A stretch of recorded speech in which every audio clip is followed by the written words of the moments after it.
గోవిందా గోవిందా.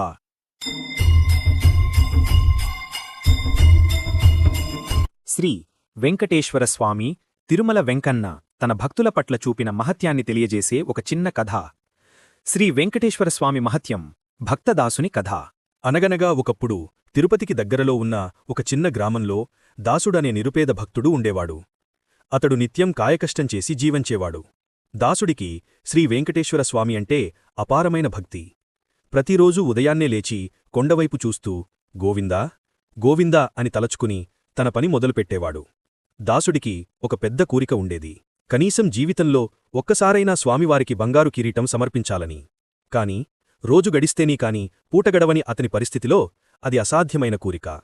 అయినప్పటికీ దాసుడు తన కోరికను మరిచిపోలేదు.